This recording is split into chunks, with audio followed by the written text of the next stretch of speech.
Welcome to Business Innovators Radio, featuring industry influencers and trendsetters sharing proven strategies to help you build a better life right now.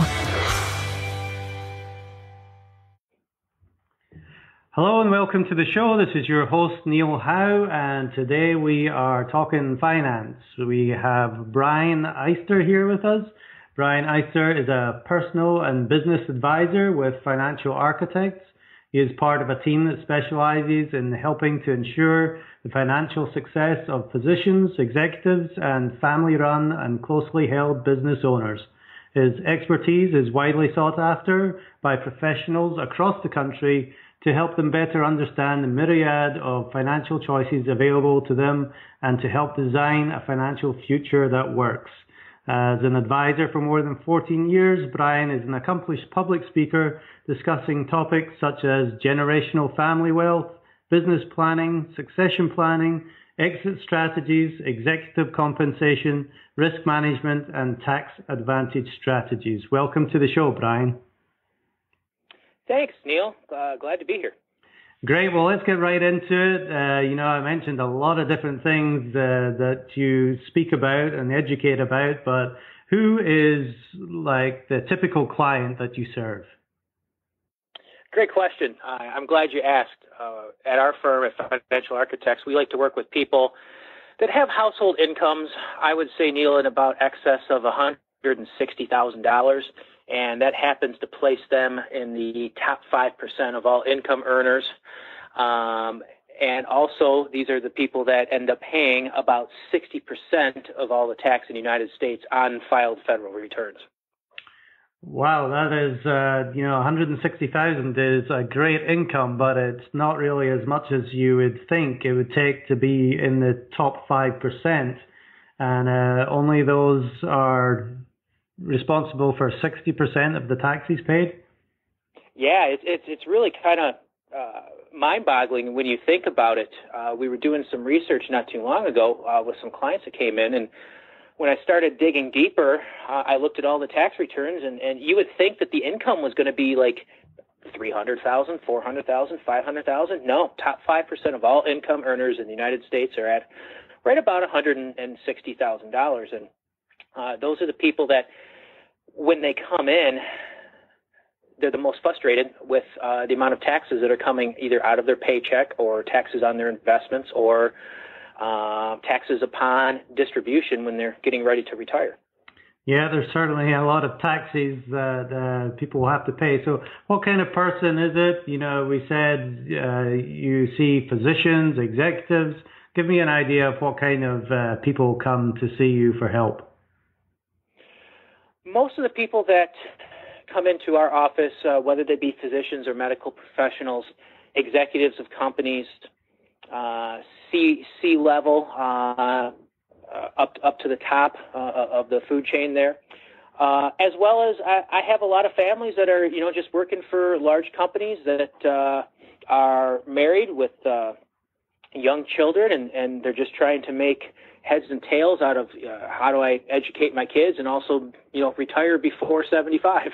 Mm-hmm. Now, you mentioned 160,000. Is that an individual income or is that combined income for families? Great question. That's combined. The research that we did is, and also that I found, is that I could have a husband and wife that are both earning $80,000. There's 160. Or I could have a brand new, fresh out of residency physician making $200,000. The IRS really doesn't care if it's coming from one person or two. Right, as long as they get their money. So tell me a little bit more about how you help them. What problems do they have, or what problems do they not even know that they have? Great question. This is probably the area, Neil, that I'm most passionate about over the last 18 years. Kind of have to joke, I'm going to have to update my my bio there on our website, but I've been doing this now about 18 and a half years, and the conversations that I've been having probably the last 2 to 3 years is driven around the idea of income in retirement.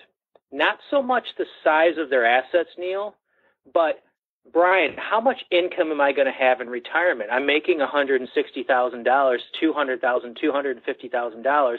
What am I on track for, and what do I need to do where the first check that I collect in retirement is no different than the last check that I collected when I was working?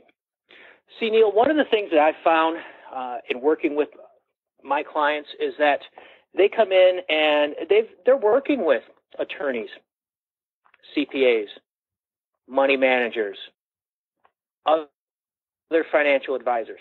And when I start to probe them and ask them questions about what are your conversations like with these professionals, excuse me, they mention that the conversations are usually around trying to chase a rate of return. Product XYZ, and this is the sort of rate of return that it will provide them. And they're frustrated. At our firm, what we talk about is we look at the wealth eroding factors, the pressures on their money as they're trying to accumulate. Wealth eroding factors in these pressures, Neil, examples would be taxes, stock market volatility, changes in tax code or tax law, threat of a lawsuit, injury or illness that keeps them off of work for a while, premature passing, inflation. Those are just a few. Going back to stock market volatility, it can be an ally to us when we are accumulating money, but it could absolutely destroy one's retirement if people are trying to take money out of their retirement accounts and the market's down 40%. So what's really interesting that we found, Neil, at our firm when I'm working with these families that already have a team of advisors is that we start digging a little bit deeper, having a different conversation than what they are accustomed to having, and we typically find that they are losing more money to expenses, fees, and costs than they actually are able to hold on to and accumulate. Can you believe that? No, that is very surprising, and I'm sure not having these conversations with their tax attorneys or CPAs, they're pretty dumbfounded by what you have to say. So how do you solve those problems for them? Excellent. Like I said, these are successful people. They have great jobs, careers, they own businesses, they're doing well, and they are going to continue to do well even if they didn't engage someone like me or my firm, Neil.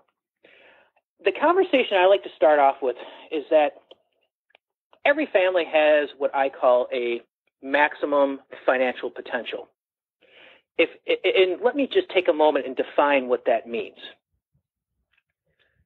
Maximum financial potential would be the maximum amount of wealth that one could create if we didn't have these pressures on our money. How much more money would we have in our investment accounts if it weren't taxed? How much more discretionary money would we have if we didn't have to pay taxes to the IRS? A lot more. How much more would we have in let's say, a retirement account if we weren't paying a 1.5% management fee and then internal mutual fund expenses? So what the maximum financial potential is it's a world in which it's not real, but it's what could we achieve if we could minimize these sort of costs and fees along the way. We have a saying in our office and a belief that we believe everybody has the potential to accumulate more wealth and have higher retirement income streams than they are presently on track to achieve. And again, I go back to it could be someone brand new starting out of school, and it could be the successful 55-year-old executive. Everyone has the potential to have more wealth and higher retirement income streams if we can focus on minimizing the costs along the way, as opposed to trying to chase that next greatest stock. We also believe, Neil, that there are built-in obstacles along the way that help prevent families from achieving this success. Obstacles that are built into the economy, like, well, the IRS could be one. Think of large financial institutions. So where we come in to help serve our clients, and we exist as a firm, and our firm, Financial Architects, has been around. We just celebrated last summer our 30th anniversary. So we've been around for a while. And we help our clients overcome these obstacles and help them make measurable progress towards this maximum financial potential that I referenced earlier. Again, maximum financial potential is it's impossible to achieve. There's nothing that I could do or my firm can do that can eliminate all those fees and taxes along the way. But we can help start to make measurable progress where, as a result of us working together and collaborating, we get closer to that potential than if they were left on their own doing it. Does that make sense? It does, yes, certainly. So what would you say is your magic, your expert ability? Is it like explaining the maximum financial potential? Is that why people become your clients? Yes. Let me give you an example here. Clients, and families, when they first start interviewing us, we are also talking and kind of interviewing them as well. It's a very two-way conversation. In the beginning, it's just like I've been married now for almost 15 years, and my wife and I dated 6 years before we got married. Now, I bring that up, not that I'm going to talk with a client for 6 years before we engage, but let's sit down and talk philosophy, talk about what it is that I believe. Does that person across the desk believe in the same thing that I believe? And it's okay if it's not. And we're not a perfect match for everyone. We're very specialized in what it is that we do. And our conversations prove that we are more concerned about maintaining and retaining clients than we are worried about going out and trying to get that next client. So where we are unique is that the clients that come in, like I mentioned, are already successful at what they're doing. And that means that they're serious about their finances. They're serious about saving. They're serious about providing for their family. The folks that really aren't a good fit for our firm might be the kind of the do-it-yourselfers, if that makes sense, Neil. There's nothing wrong with that. You know, there's things that, hey, you know what, on the weekend, I don't mind starting a project and doing it myself for some satisfaction. But there's certain things that, you know what, I want to pay for expertise. I don't know how to do plumbing, so I'm certainly not going to take that job. Or same with electrical wiring. I'm going to hire someone that knows what they're doing. And the best relationships that we have with folks are the ones that appreciate and value what it is that we bring to the table. We're just looking to help take them from good to great, help enhance what they're already doing. Well, when it comes to your life savings and your financial future, putting it in the hands of an expert seems a lot safer than the do-it-yourself idea. But, you know, there's definitely both ways. So speaking of that, there's a lot to learn in the financial industry. But tell me a couple of the popular misconceptions about the service that you offer, or the results maybe that you can produce. Excellent question. I'm glad you brought that up, because if you could hear us, every Tuesday we have a firm-wide meeting for 3 hours where we train and we get to look at case studies and things like that. And if you could hear us talk, Neil, on those Tuesdays, we always talk about, gosh, it's so frustrating. You know, they think that we do this and it's actually that. And you know what? It's challenging not only in our office, but industry-wide to succinctly describe what it is that we do and what are the misconceptions. Because when you think of financial advising, what's the first thing, Neil, that pops in your mind? That you're going to take as many fees as you possibly can, and you're looking out for yourself rather than me. That's certainly one that's common. Would it surprise you that a lot of people think when it comes to financial advising, they automatically think about investing in the stock market? That certainly is one of the first places I would think, yeah. Yeah. So the two common ones, Neil, that I personally come across often is that folks assume that when they hear what it is that I do for a living, they assume that I'm going to expose them to more risk.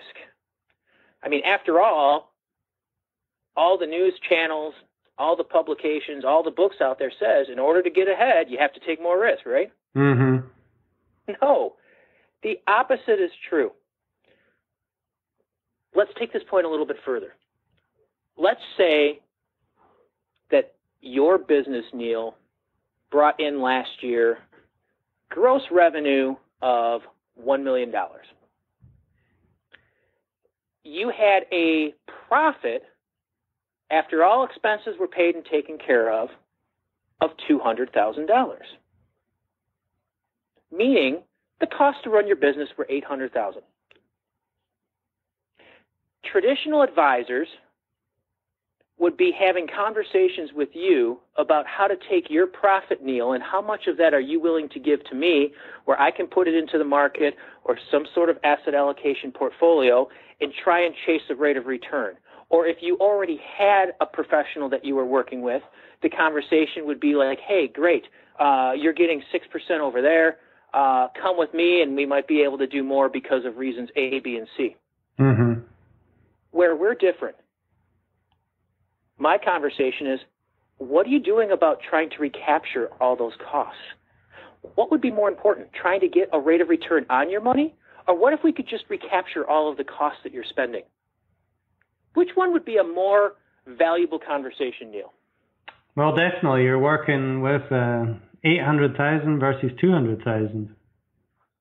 Yeah, absolutely. So, again, going back this assumption that you have to take risks to get ahead. No, the opposite is true. So another misconception that I get often is that they think that, okay, in order for this family to get ahead, I'm going to ask them to sacrifice their lifestyle, or like you mentioned, pay me exorbitant amounts of fees. That's also untrue. Retainers, that's also untrue. No, everything that we do is about efficiency. We look at all of their financial decisions that we're making, and we're testing it for efficiency. Now, when I mean efficiency, let me give you a real-world example of what our firm is going through right now. We have close to 25 advisors, 15 staff members. We've been around for 30 years. We're in a great Class A retail building, about 5,700 square feet, and we're running out of room. There's two ways in which we could solve that problem. We could call up the real estate agent and say, can you also lease us out a space on the second floor or the third floor? But couldn't we also, Neil, hire an engineer or an architect and try and make the space that we already have more efficient?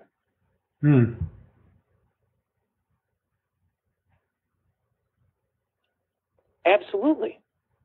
We focus on the efficiency. Let's just take what that family, that executive, that physician is already doing, and let's try and make it better, as opposed to saying, hey, come to the table, write me more money out of your pocket that you may or may not be able to afford, try and expose it to risk. No, it's all about efficiency and recapturing and minimizing the costs.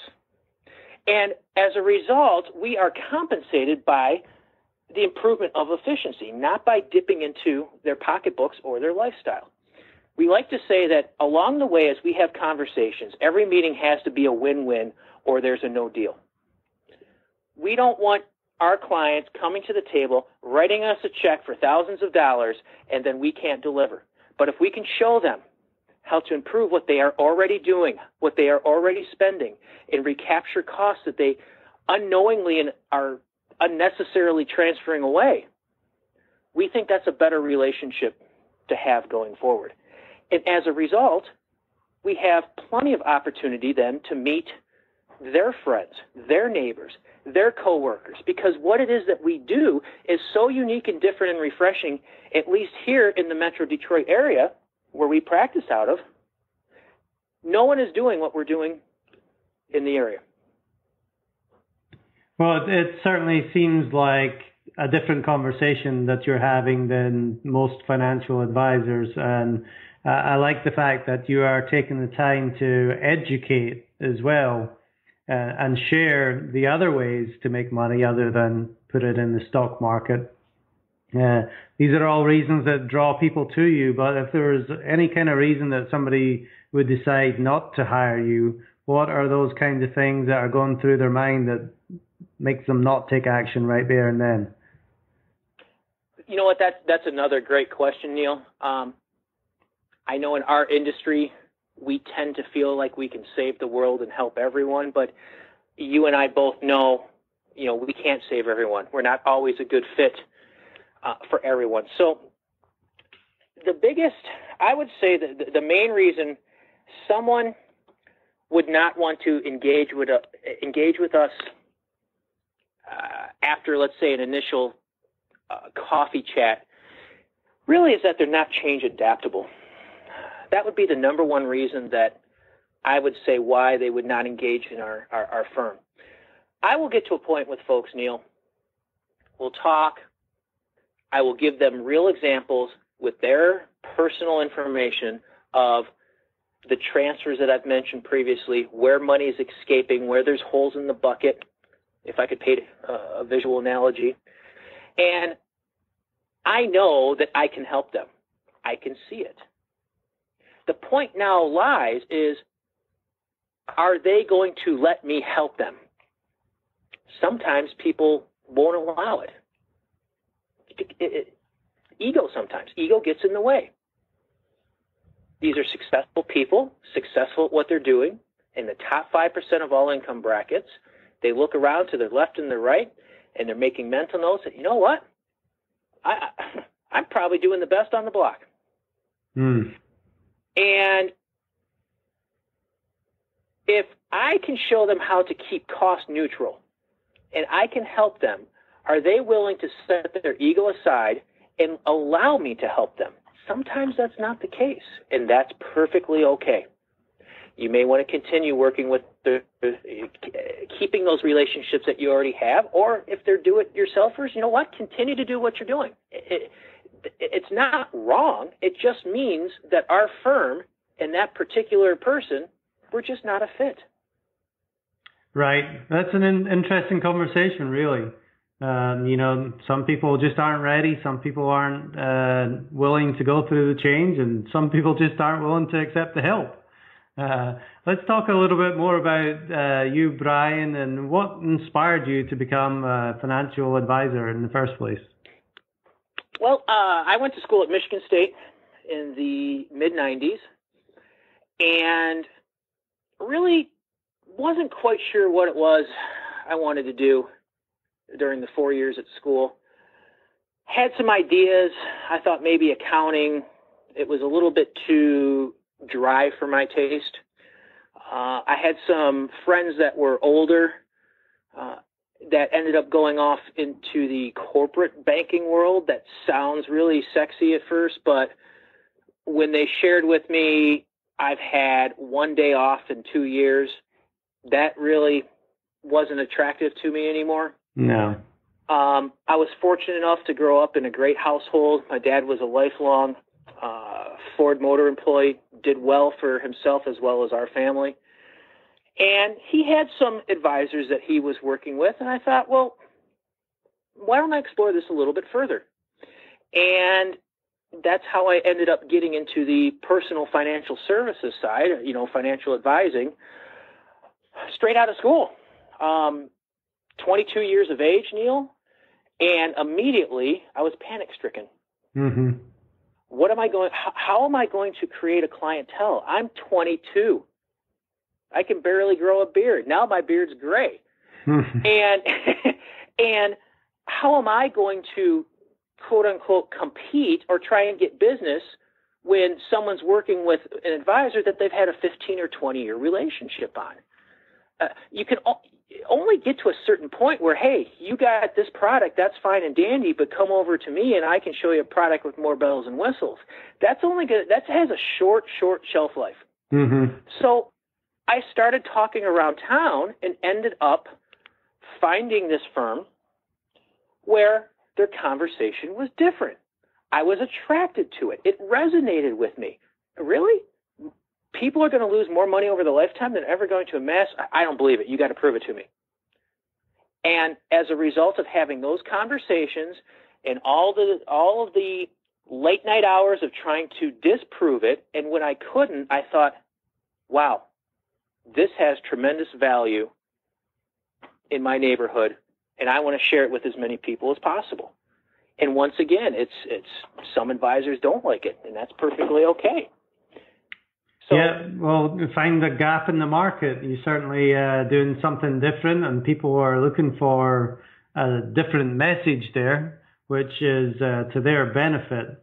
Now, Brian, can you share with me a lesson that you may have learned early on in your career that still impacts how you do business today? Absolutely. Several lessons. The number one lesson that I can think of is sticking to the premise of I can't help everyone. I could be sitting across the table from someone and I know that I can help them. You know, oh, I can change this person. I can help them, and they're just not seeing it, and they're not really, you know, it's not a warm and fuzzy conversation. Early on in my career, I kept trying to press on, trying to change that person, and it ended up just causing a lot of hassle and a lot of heartache, and ultimately we ended up parting, and you just become frustrated. Mm-hmm. So the lesson is for advisors out there or for prospective families that are interviewing advisors, it has to be extremely comfortable up front. Otherwise, someone is going to get disappointed. That would be the number one lesson that I learned early on. And number two is that sometimes we can prove what it is that we say to our clients, but sometimes we have to get past the mathematics and realize that we're dealing with people. We're dealing with families. We're dealing with a situation that we're just coming into that we've been exposed for maybe weeks, and they've had concerns going on for years. And many times advisors just want to drop their head and continue to press on, and we need to partner with our clients, not be adversarial or not be a dictator. There's plenty of time to implement product or do this or that, but the relationship has to be there first. And the way that we're able to grow our business and continue to be around year after year is that people like us, and they introduce us to people just like them that they want to also have the same benefit. We're getting now children of our retired clients. A real-world example I'll share with you earlier this week. Clients, early 70s, the kids now about mid-30s. Kids want to know if we're going to be around. Mom and dad who are in their 70s want to know if we're going to be around for the kids. We are. We're here for 30. We've been here for 30 years. We're going to be here for the next 30, and we'll be there for the next 30 as well. Our oldest advisor is 75. Our youngest advisor is about 25. We have every generation hit with different specialties.